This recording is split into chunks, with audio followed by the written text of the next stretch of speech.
یہ دکھایا جا رہا ہے حضور پاک صلی اللہ علیہ وسلم کی قبر کی توسیعات کتنے مراحل سے گزری، کہ پہلے حضور صلی اللہ علیہ وسلم کی قبر کس طرح تھی۔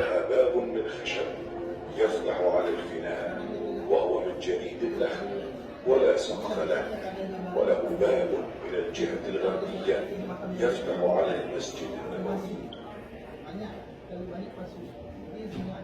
المرحلة الثانية دوسرا مرحلہ حضور پاک صلی اللہ علیہ وسلم کی قبر مبارک پر پردہ لگانا، جو عائشہ رضی اللہ عنہا کی طرف سے لگایا گیا تھا۔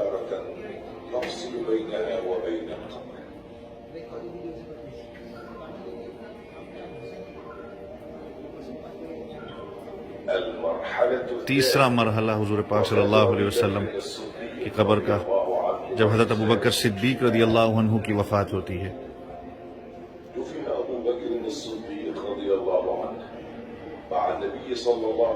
جب ان کو حضور پاک صلی اللہ علیہ وسلم کے پہلو میں دفن کیا گیا تو حضرت عائشہ رضی اللہ عنہا نے پردہ تھوڑا سا آگے کیا۔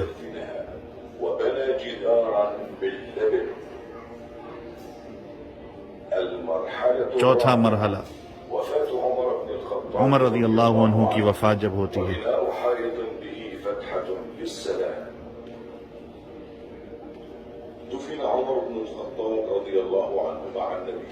حضور پاک صلی اللہ علیہ وسلم کے پہلو میں ان کو دفنایا گیا، اور حضرت ابوبکر صدیق رضی اللہ عنہ کے ساتھ۔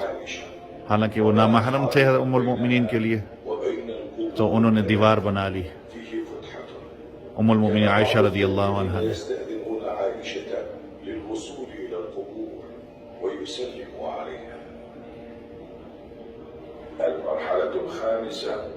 پانچواں مرحلہ حضور صلی اللہ علیہ وسلم کی قبر مبارک کا،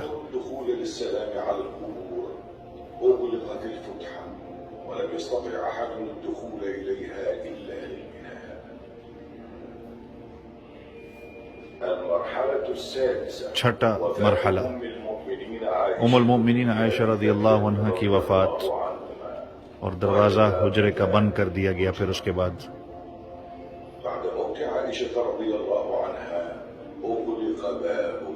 دروازہ بند کر دیا گیا تھا حجرے کا۔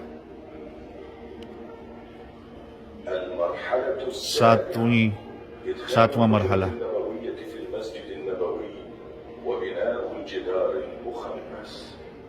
مسجد کے اندر قبر کا آنا۔ مسجد کے حصے میں ولید ابن عبد الملک کا حکم تھا کہ ساری جگہ کو ڈیمولش کیا جائے۔ آپ صلی اللہ علیہ وسلم کی ازواج مطہرات کے گھروں کو بھی ایڈ کیا جائے اندر۔ انہوں نے ساری اس بریک وال، اس دیوار کو توڑا اور دوبارہ سے تعمیر کی گئی بغیر کسی دروازے اور کھڑکی کے، تاکہ کوئی بھی اندر نہ جا سکے۔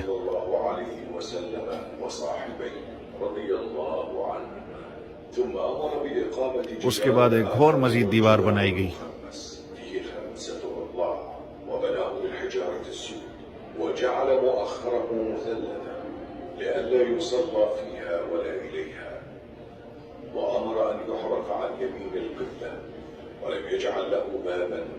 کوئی دروازہ اور کھڑکی اس پہ نہیں بنائی گئی تھی، اور پھر اس کو پردے سے بند کر دیا گیا۔ اور یہ آج جو قبر جو ہے حضور پاک صلی اللہ علیہ وسلم کی جو روضہ مبارک ہے، وہ آج اس طرح ہے، اس کو آپ دیکھ سکتے ہیں۔